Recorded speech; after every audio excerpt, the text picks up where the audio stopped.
Hello, this is Trevor. The time is 8:39 a.m. and I am going to attempt to run a mile wearing a surgical mask. I am not an athlete. Athletes don't have this down here.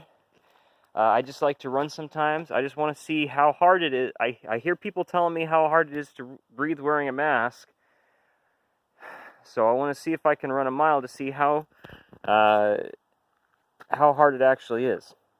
Now, I don't actually have a mile stretch, so I'm going to set a timer here for 10 minutes because it takes me 10 minutes to run a mile.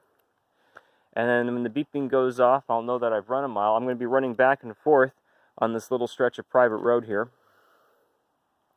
And we'll see how it goes. All right, timer has started. So far so good.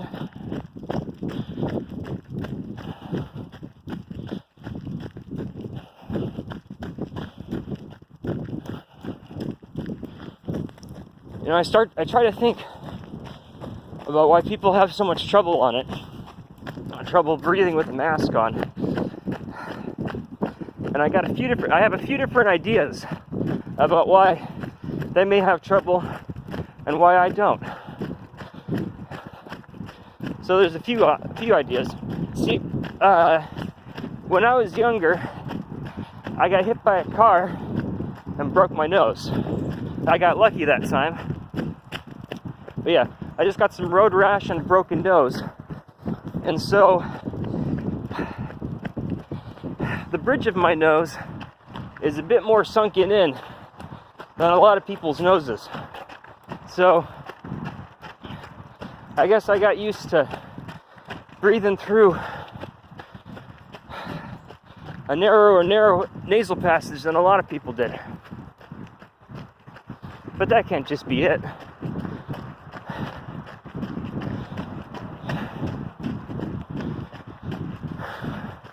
I think also I've been learning about, here's the end of my road, time to turn around. I've been thinking also about, you can hear the freeway over there.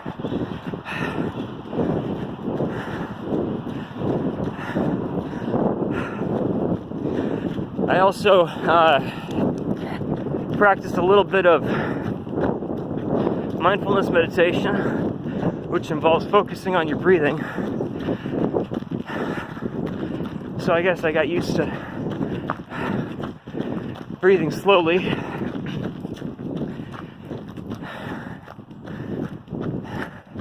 And maybe it's just because I do like to run a little bit.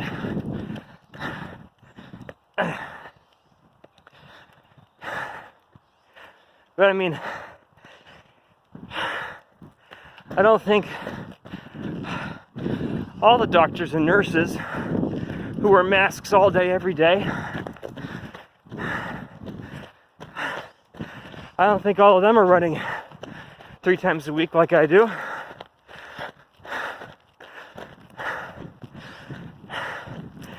Oh, wow. This uphill part. The uphill part kills me.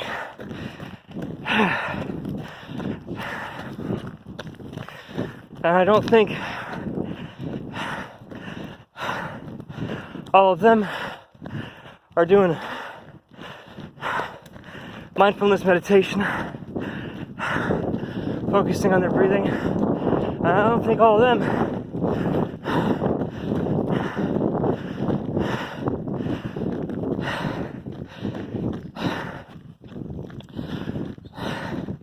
are time to turn around. I don't think all of them have narrower nasal passages, so they're used to having a harder time breathing like I am.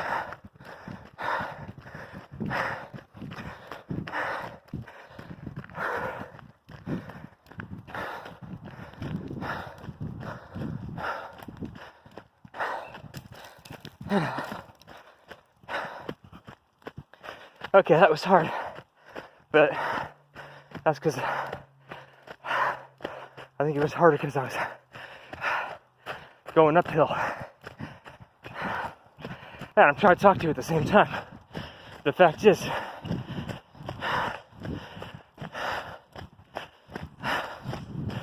I'm running,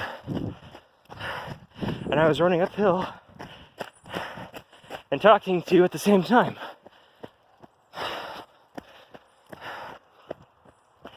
While wearing a surgical mask. I think part of the problem is, well, it makes it feel like it's harder than it actually is the fact that the mask does keep in a little bit of heat and a little bit of moisture. And that body heat sensation is what a lot of us use to know that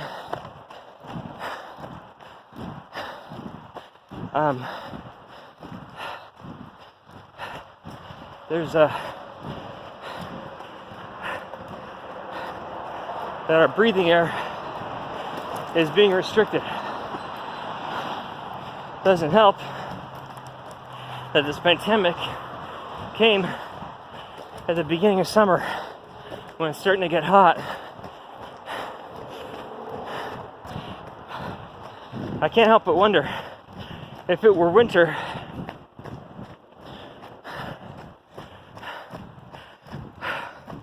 would we have an easier time at this? Because in the winter, everyone's gonna, well, at least in the warmer areas, they get used to wearing masks on their feet, or scarves and balaclavas. I'm not gonna do that uphill again. I'm just gonna turn around right here.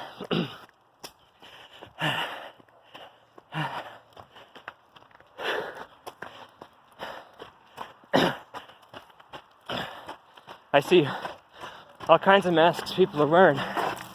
I've seen,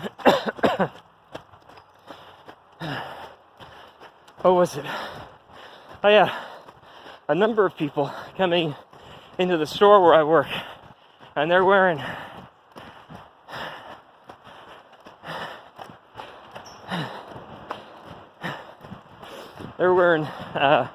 I've seen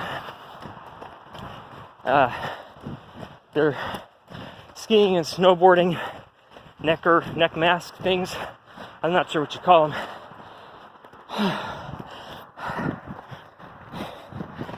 But anyways, so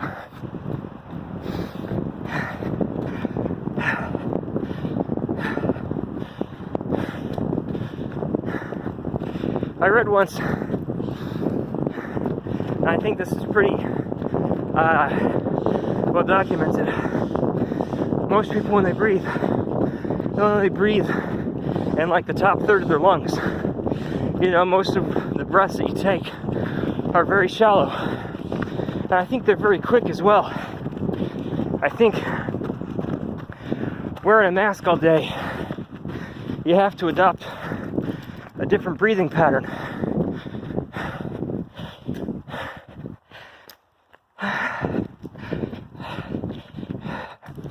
And so when you adopt a different breathing pattern, by that I mean, rather than short, quick breaths,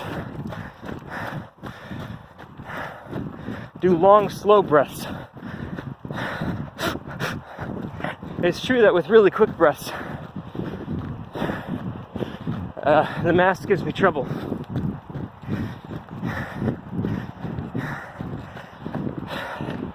But with long, slow breaths, I got no problem. I have no problem with it at all. It's simply the fact, really, there's only two things that make this slightly difficult. One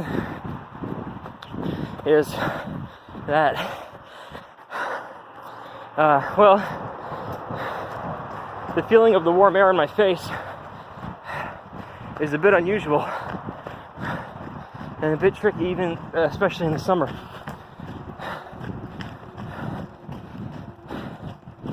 Maybe that's why they have trouble wearing it in Florida. The second hard part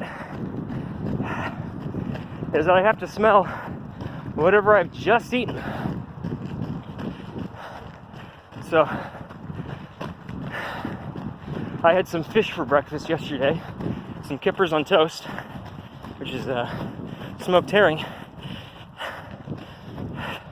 And even after I brushed my teeth, I could smell it in every burp.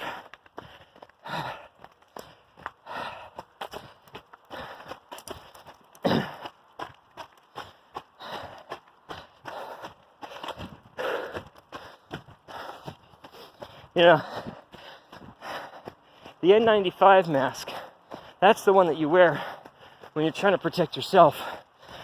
That's what doctors are wearing right now. Oh, hey, look at that. The timer went off. I ran for 10 minutes wearing the mask, and I'm still alive. And I was talking to you the whole time. And you know what?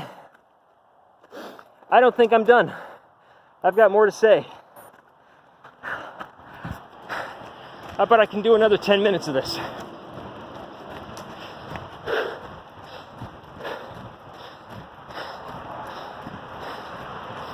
What was I talking about? All right. So doctors, you know, they wear those who are working on the coronavirus cases. They're wearing those N95 masks. And they wear them all day long. And they got a tight seal. And let me tell you, I'm pretty sure those masks are a lot harder to breathe in than my basic surgical mask here, or the mask that your grandma sewed for you, or the bandana, or that one you made out of an old t-shirt. I guarantee it's a lot harder to breathe in. And they wear those all day long, because those are the ones that protect you. The purpose of this mask is to protect other people. Even if I were to wear a face shield coming down just like this, the point of it is it redirects bits of saliva and mucus that would normally be coming out of my nose or my mouth from flying into the air around me, or flying onto surfaces around me, flying into the nasal passages of the people around me, people I care about. So the purpose of the mask is that it catches those water droplets, or if it's thick enough, it kind of redirects it around into here, so that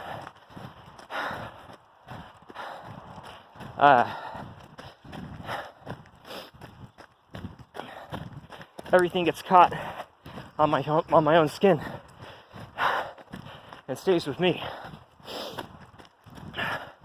rather than going on people around me. So, okay, so maybe the mask's not protecting me. I read a post online where someone said the best sign you can see, or the best, what was it they said? Something along the lines of, the best indication of how moral a person is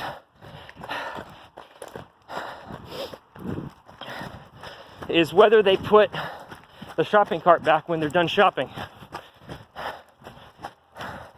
And he raised some valid points. After all, no one's going to arrest you for not doing that. You gain nothing from doing that. It costs you 20 steps, right? So by putting it away, you gain nothing from it except being a good person, being a selfless person. So wearing the mask, it's not protecting you, it's protecting the people around you.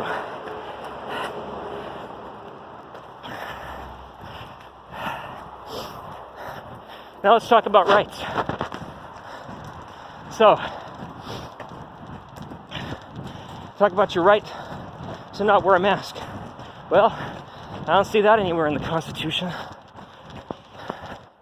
And, well, let's talk about your rights to do what you want. Benjamin Franklin, I think it was, or someone said, but I like to think it's Benjamin Franklin because he was a cool dude, said something along the lines of, my right to extend my arm ends where your nose begins. So you might say, I have the right to wave my arms around all willy-nilly. Well, if you start smacking me in the face, that constitutes assault, possibly battery. I'm not a liar, but I do know you're not allowed to go around town smacking people in the face with your wacky, wavy, flailing arms.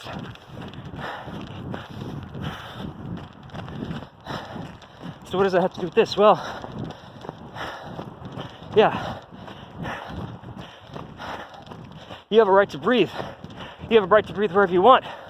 But the fact is, you could be sick and not know it.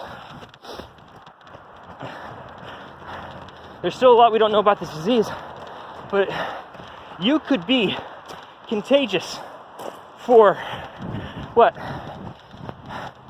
An average of a week, 2 days, up to 10 days. So let's say a week.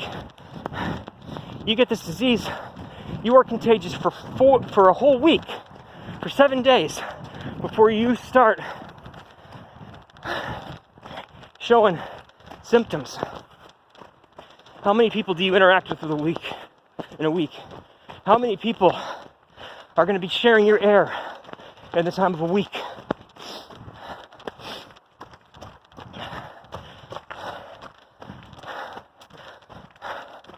So maybe the virus only has a 1% casualty rate.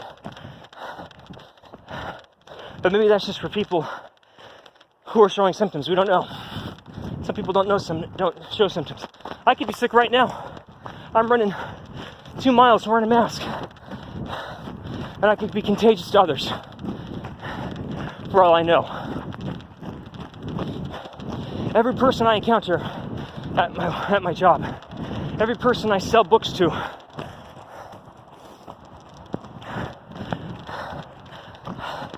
I could be spreading this disease to them. Which is why I wear this mask.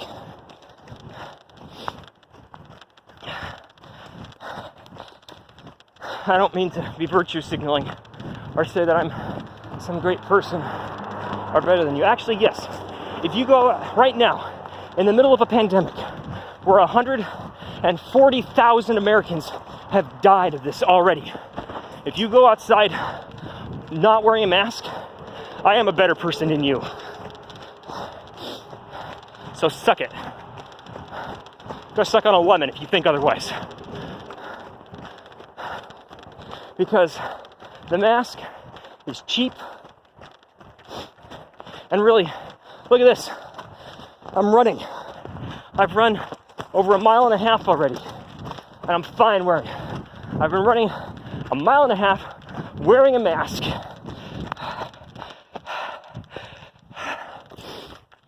And talking to you at the same time.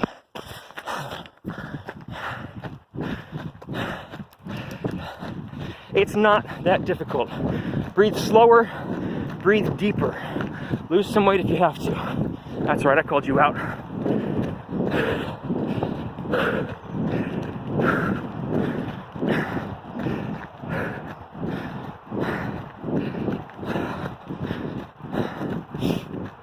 But if you're not wearing a mask, that means you're selfish.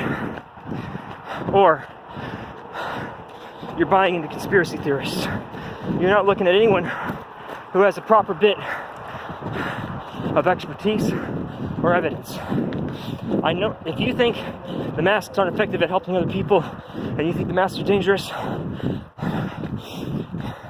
I know you don't have a shred of evidence from any doctor or any scientist, because all doctors and scientists, and these are the ones who spend their lives studying these diseases, years, decades, and among all the doctors in this country and the earth, millennia and eons of combined medical experience, all of them saying, wear a mask. Okay, fine. You don't want to listen to what I have to say. Look what's happening in the world. Every country in the world that practice social distancing and wore masks everywhere, they're opening up again. Look at Japan. Maybe they didn't do the social distancing thing, but they all wore masks, and they all wore them well. Well, maybe that's a hometown philosophy. In Japan, there's less emphasis on personal liberty and more on personal responsibility to the society, which is not really a bad thing. It's just a difference of how you want to view the world. The fact is,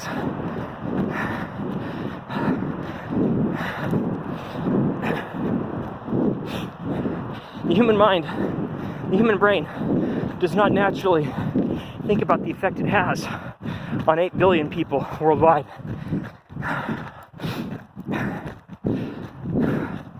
It really doesn't. It thinks about a small group of people. Naturally, look into the monkey sphere. Look at that. 10 minutes. I just ran another mile. That's 2 miles wearing a mask and talking to you. All right. But I still have more to say. I haven't run 3 miles in a while, but I'm going to try it again. Probably going to be sore later. Anyways, yeah. If you look into the monkey sphere hypothesis, basically, when you look at primates, their natural social groups correspond linearly to the size of their brains, right? So monkeys of a certain size brain will have a group of like 20 people, or 20 monkeys. Then you get apes of a bigger sized brain, and they have a group of like 50. Humans, if we extrapolate that up, according to the theory, an average human brain size, mentally we can really care about, oh hello dog, there's a dog up there. Mentally, we can naturally care about 148 people. Yeah, that's the neighbor's dog. 148 people. So 150 people. That's how many people we can really care about. And that's naturally through instinct. Not coming down to me. Probably meant to keep on this territory. But anyways, but that's naturally.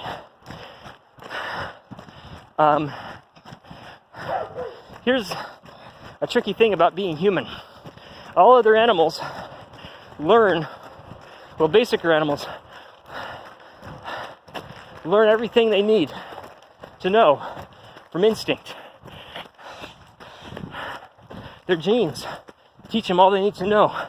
How to fly, how to hunt, how to fish, how to build homes. As you get more developed, like, oh goodness, sweat's getting in my eyes. Oh, that stings. They have to learn from being taught. They learn tool use. They learn socialization. They find that if you put apes in a zoo without a mother and they have a baby, they don't know how to take care of it. And so everything that we view as humans, so basically everything that we view as humans, caring about each other, fighting for the future, learning skills, none of that comes from instinct. Humans survived to become 8 billion strong with a worldwide communications network and conquering the earth because we learned how to work together. Yeah, yes, you have your freedom given to you by God or society or whatever. But what are you going to do with that freedom, huh? Is that just to help you? Again, are you going to wave your arms until you smack me in the face? If you want to not wear the mask, don't go by people. If you want to go by people, wear the mask. Look, yeah, I'm not going to tell you what to do. I'm just going to tell you, I'm going to judge you hard. I see people wearing the mask but uncovering the nose. Do you even understand the point of the mask? Are you breathing through your mouth the whole time? No. If you weren't breathing through your nose and claiming the mask made you uncomfortable, you wouldn't bother uncovering your nose. The whole point of this is to protect other people. Selfishness doesn't affect most of us all the time. But when you have Americans dying, people dying and getting sick, and look, okay, so maybe 1% of people who get this die, okay? That's not much. Or maybe it's 2%, I'm not sure the exact numbers. We're still figuring it out. It's hard to say because we can't get tested in this country. Oh, sweating my eyes again. We can't get tested. So we don't know the exact numbers. I'm sure there's people getting sick at home, not reporting themselves. So we have no idea. And then the government stopping testing. So what's the next step? So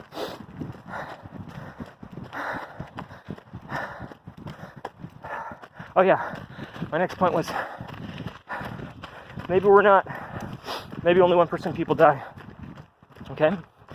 But every person that you give to that, sure, they only have a 1% chance of dying. But what about every person that they give that to? And they give that to? With the flu, I believe if I remember correctly, anyone who has the flu spreads it to maybe 1.5 people, okay? Anyone who has coronavirus spreads it to what? 3.5, 5 people? Again, we don't know, but it's a lot more. It spreads a lot more than the flu. Even if it wasn't more deadly than the flu, it spreads a lot more, and that's going to kill a lot more people. And then, even then, we're finding that it's not just killing people, it's causing permanent damage. It's causing blood clots all over the body. Blood clots in the brain. People are getting permanent brain damage. I don't remember how many.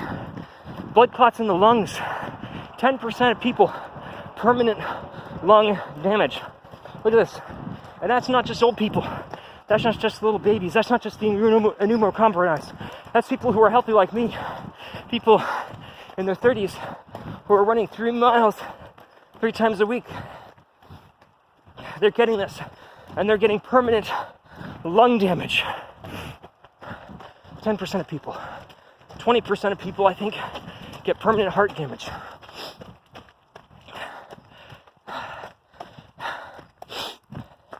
So it's not just the deaths, it's the crippling.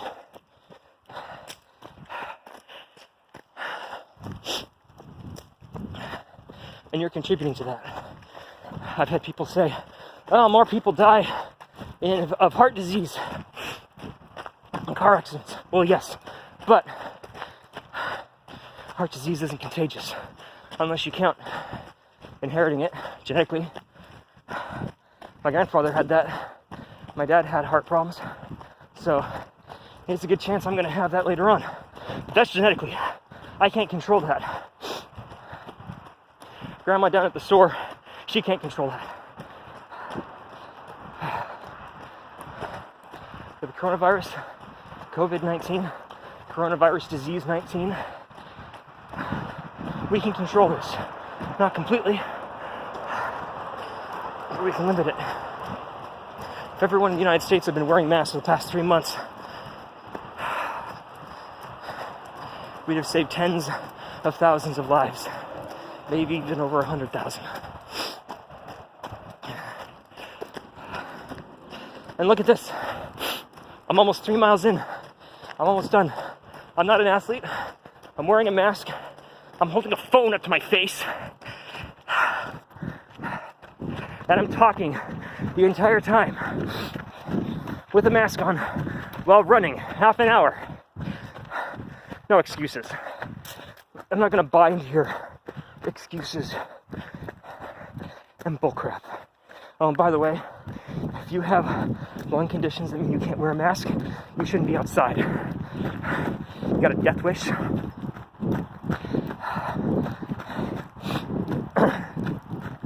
No, I can't speak rudely to you at work like this.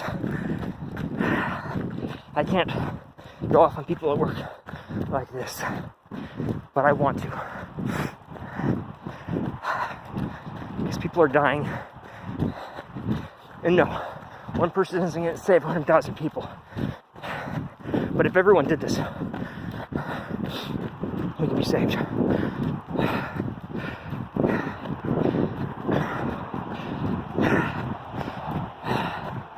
Ah, jeez. Sweat in my eyes again. I sometimes wear a hat when the sun's out and it catches my forehead sweat. Maybe I should get a headband or just tie a bandana around my head. Catch the sweat. Right. So, yeah. If you want to think that we're human and above the animals, start thinking about each other. And beyond just your monkey sphere of 148 people. You have to think about the future. Animals are not good at thinking about the future. They don't. Yes, chipmunks and squirrels bury nuts, but they're not thinking about the future. They just know that they're compelled to. And there we go. 3 miles. 30 minutes with a mask on. So humans don't think about the